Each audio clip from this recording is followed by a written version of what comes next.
school, in a different neighborhood, trying to impress. It's all, just... Oh, we had a lot of freedom on the Jeffersons. I had a lot coming in as the maid because of my mouth running. If I was you, I'd listen to my wife. When it comes to brains in this family, you outvoted. 1-0. They always allowed, when we sat at a table and did a reading, they always took all of our notes when they went back. Input, yeah. And they took all of our input, and then they went back to work on the script and then come back. But before that, it was always, they sit at the table without us, do their notes, and then go back. And we never know what's going on. So consequently, a lot of actors don't like what what comes back out of the note session. And they didn't have an input. But now that they have an input, they have more of an idea how we feel about the character. And a lot of times we were correct. So they use it. But, Sherman is such a lovable person, always, that, at some point in the script, now what is it, 4 or 5 years, he said, Tom and I are friends. I'm not comfortable calling him Honky anymore. It's time for me to stop calling him Honky.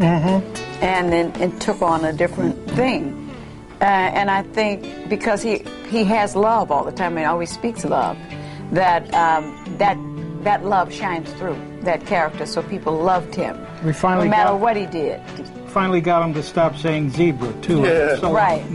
Yeah. Right. It was funny for a while. But yes, after a while, it gets to be old. After you don't feel good saying it. And if you don't feel good, then that's going to come across also.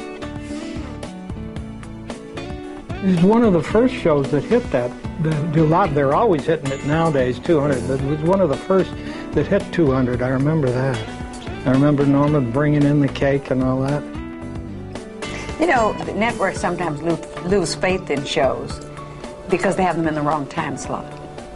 I remember being asked to leave the Jeffersons and to do a spinoff, and I said no. I said I'd rather be number 9 on a hit than number 1 on a flop. And I said, I've been going around the country and this show is hot. I said, if you keep moving us, people can't find us. I said, so if you're not going to help us, why don't you just leave us alone? Put us in one slot, leave us alone, and let the people find us. And they did that one year. It was a Sunday, and we shot to the top 10. And after that, we just kept running. Well, Norman Lear likes actors.